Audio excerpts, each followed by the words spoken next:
Light a campfire, and everyone's a storyteller. Join us for some thought-provoking and beyond fireside chats.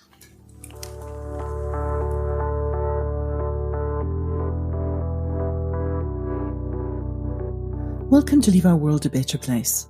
My name is Kasha, and today I'm joined by Jules Harding, lead singer of the award-winning South African band GoodLuck.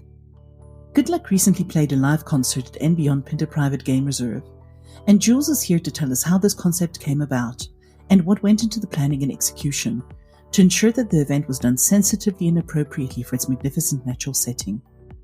She will also speak about the conservation initiatives that benefited, as well as giving us some behind-the-scenes insights into what's next for the band.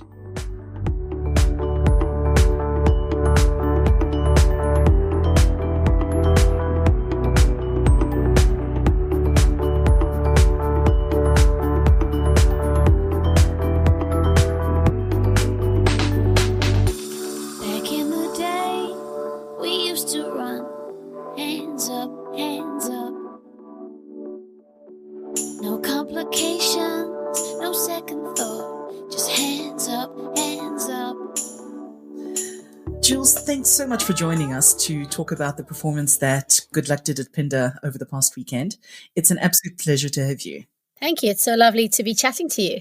Great. Now, GoodLuck has performed on stages all across Africa, Asia, and Europe, but last weekend was a little bit of a departure for you, something out of the usual, playing unplugged in the middle of the African bush. Wow, very, very different. Kind of felt like one of those once-in-a-lifetime opportunities, and it was honestly one of the most special things that we've ever had the privilege to do. I think for many reasons. Not only was it great that we got to perform, in South Africa at one of the most prestigious game reserves in the world, but also that we were raising money for two fantastic causes. And just to bring music into that environment and that setting was a big honor for us. And we had a phenomenal time. From what I've heard and seen, it was absolutely amazing. Can you talk a little bit about where the idea to do this came from and how you came to work with and Beyond Phinda? As a band, we've always been very inspired by the outdoors. It's always kind of crept into our music one way or another. In 2015, we had this idea of taking our studio and making it mobile and taking it outside. And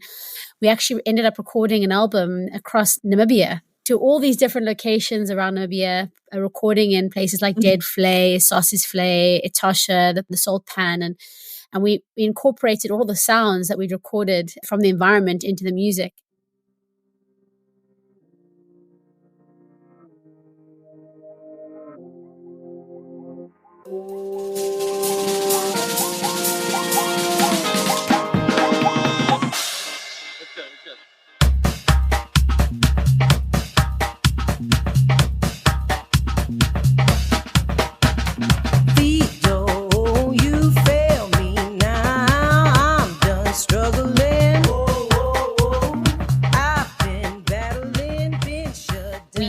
Won some awards with that project. We were invited to speak at Amsterdam Dance Event on how to incorporate natural sounds into dance music. And we had all of these kind of incredible feedbacks that came from that experience. And then, I think just that's where the theme just continued for us. We've always been very conscious of nature, and nature's crept into a lot of our music and a lot of our songwriting. So this idea, when we came up with it with a Phinda team, it was kind of a natural fit for us. We'd also been through lockdown and through coronavirus, we had the privilege of making our first up-close acoustic album, which we haven't really had the opportunity to perform in too many places because it's quite a big band.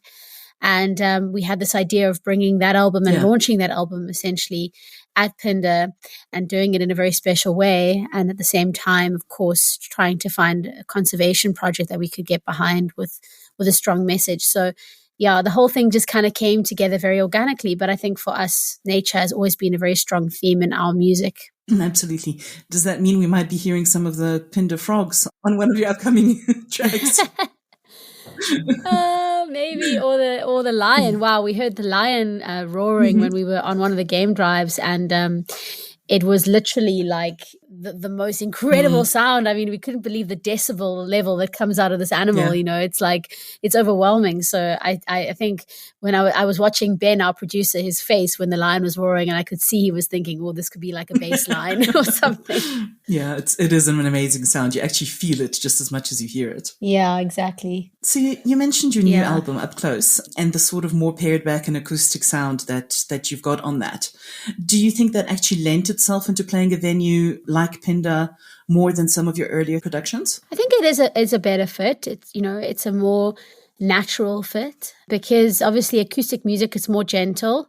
So you don't have to throw the volume up, whereas when we're performing live electronic music, obviously it's very much about dancing and dance floors. And when you're out in nature, you obviously want to be respectful to the space and respectful to the animals, essentially. So I think that the fact that we could bring it down in volume and we didn't have to, pump the volume in an environment like that was very important. So yeah, I think acoustic definitely fits better. But I think it's not saying that we can't also use our live electronic music to create awareness in other ways, But I think that in that setting, it was way more appropriate, and it was very intimate also for the guests. Not a lot of people can afford the opportunity to experience something as incredible as and beyond Phinda. It's very, very luxurious experience, and so for those guests to have that intimate experience with the band, I think was very special and very well fitted. See, I was there, waiting for summer, waiting for you, waiting for me.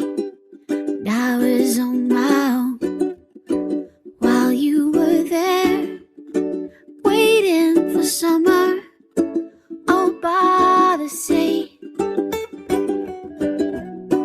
And I can't imagine why we're still a part of this. Oh, said I can't imagine why we got it wrong. See, I was there waiting for someone. Amazing. Now, you talked about respect for the setting. That's a very important element of it, especially in that ancient sand forest around Phinda Forest Lodge where you guys were. What did it feel like to probably be the first band that's ever played there? Can you speak a little bit about the night itself and the performance? It was absolutely magical. I actually had no idea how special that sand forest was until I got there. And learning about how it came into being, how old it is, how delicate it is, how fragile an ecosystem it is. To be able to play our music there, I think was, once in a lifetime, really. And it was a huge privilege for us to be the first band. I think we're the first band to perform a concert under those trees. Maybe not. Maybe there were some traditional musicians at one point playing there, but to be the first kind of modern band to play through a sound system and have an audience and all of that kind of thing it was a phenomenal experience. You can't really explain how magical it was. We had this light drizzle on the night, but it was like beautiful. It was just coating, very lightly touching our skin. And then we had the fires going and the lanterns, the candles all through the trees, and it looked like a fairy forest wonderland. And then the band was there playing the music to this dead quiet audience. I've never heard an audience so quiet before. They were just absorbed in every single sound and piece of music and every single word. And, for us to have that kind of attention and that kind of engagement was very special. It's something that I will never forget. And I don't think any of the musicians will forget as long as they live. That sounds absolutely magical. And as fantastic as it is, you did mention that GoodLuck is a pretty big band, and it can't have been easy setting up a performance in the middle of nowhere. No. I can only imagine the logistics. What were some of those logistics, the challenges that come with doing such a small gig in such a remote setting? You hit the nail on the head. It is definitely challenging trying to organize something, in this way. There were 12 of us, first of all, traveling up from Cape Town. So just that in itself was quite a lot to organize. All the musicians have different instruments. As we're performing as an acoustic band, everybody's got to pretty much bring up their own instrument. So there's a lot of equipment that comes with us. And then we endeavor to basically handle the setup and sound and everything with our team. So Justin, who's our tour manager and head of our technical, he had an incredibly big job to actually set everything up for the show and make sure it sounded good. The lighting, the staging, the sound. And so he was working very, very hard. He says he got one less day at Phinda because of it. So he was very stretched and very and working very hard. But at the end of the day, he pulled it off, and I think I'm very proud of him because we managed to save a little bit of money, and that goes back into conservation. So that's fantastic. Whatever we saved, we could put back into helping, with the 2 projects that we were supporting. Speaking about the projects and about the actual team at Phinda, you did get a bit of time to spend with the team there, getting to know the reserve, the conservation project, the wildlife management that goes into it. I think as South Africans, that's often the kind of behind the scenes glimpse that we never get, and that we might take quite a lot of it for granted. Did you see stuff that you hadn't previously been aware of? Did it make you look at game reserves with different eyes? Absolutely. There's always so much to unpack and understand. I think I didn't realize how many people are working at Phinda solely sort of focused on conservation and preservation of the different animals species and the animal kingdom that we just kind of assume kind of survives perfectly without any human understanding or intervention. And when I saw how many people actually work there and for the team that are solely focused on conservation, I realized how big a focus it is for the group. We learned so much. I mean, cheapers, the guides that we had just know endless facts about, the environment, the plant species, the animal species, how things work in synergy with each other, how fragile and delicate the balance is. That if you upset one thing, you can completely destroy an entire ecosystem just by having one thing be affected, So it is definitely a big eye-opener for us.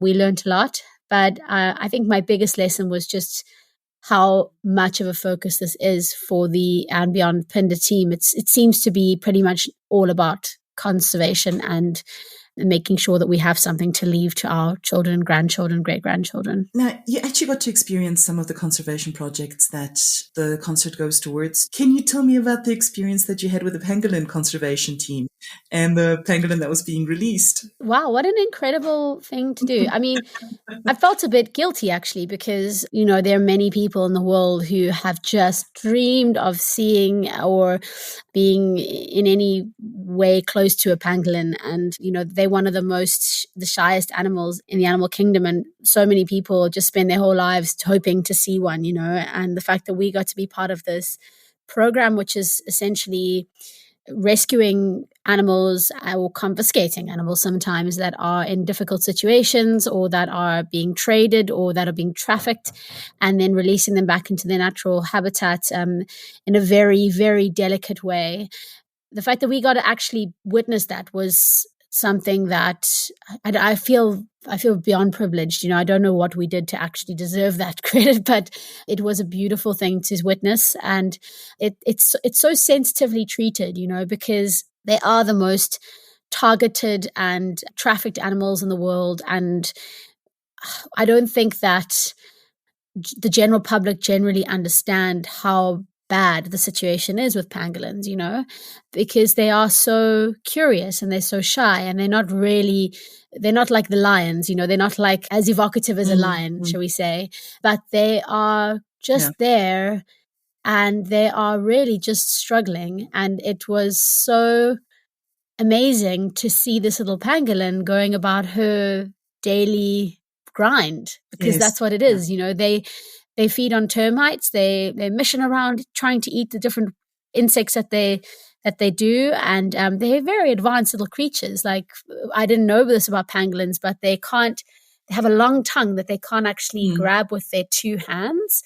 So if they need to clean their tongue, the only way they can do it is they tie their own tongue in a knot, and then they pull their tongue through the knot, and then it cleans itself. So they're like amazing little creatures, and they are so targeted and so trafficked worldwide. And it's very sad when you get to see one in real life. Your heart just goes, how on earth could anyone want to eat this?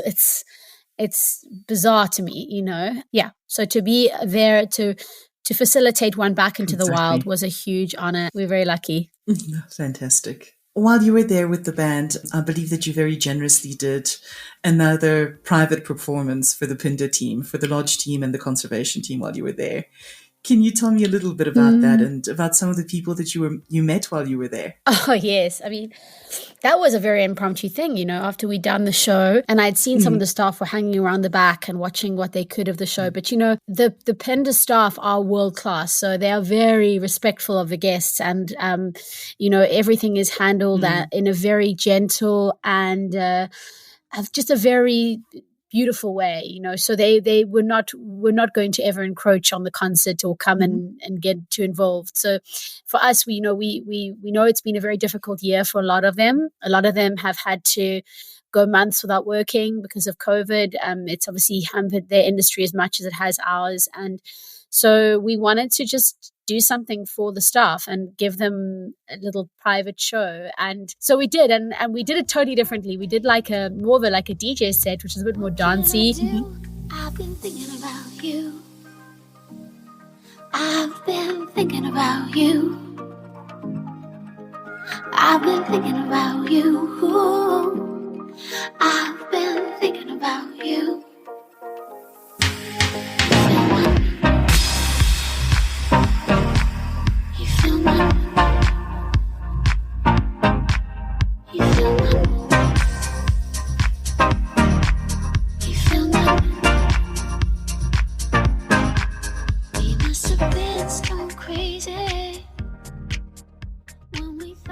We had the band members come and join us here and there where they just wanted to, but it was completely impromptu. We'd never played that gig before, and they were just kind of improvising, and we had so much fun. I think it was just an opportunity for the game rangers, the bartenders, the cleaners, the cooks, everyone who's involved in Phinda to just let their hair down a little bit and have a bit of a break, from what has been a very difficult year.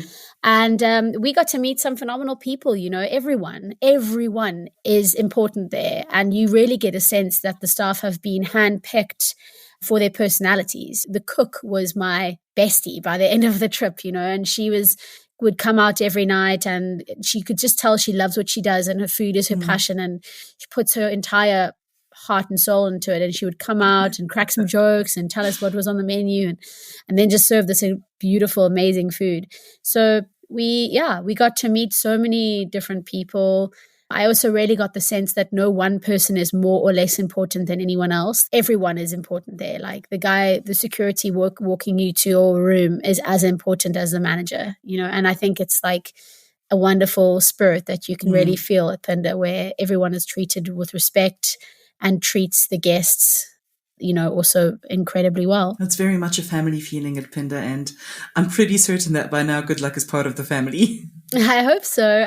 We would love to go back. All of the friends that we've met there, I think we had, within such a short space of time, we've created some beautiful bonds, and I'm sure that we will connect with them again. If not there, then certainly when they come to Cape Town. And I think that easy way that you connected it speaks to a lot about some of the shared values or the sort of synergies between GoodLuck and the And Beyond brand. Yes, I think so. We also have a very open and a very wonderful connection with everyone who we work with. And I think that both of our brands are very conscious. We care about people. We care about, the planet. And I think we just care, in general. That's the word that this may be the center word. We all actually, it's important to us that we leave a good legacy, and I think the brand, the And Beyond brand and the GoodLuck brand are really a great fit, and I hope we get to do a lot more adventures with the team. Absolutely. We definitely hope so too. Having had this whole weekend experience with us, I know it's not really fair to ask, but do you have something that you consider the highlight of your trip or the highlights of the time that you spent there? Besides the gig, because I think for me, the show was really special and very magical.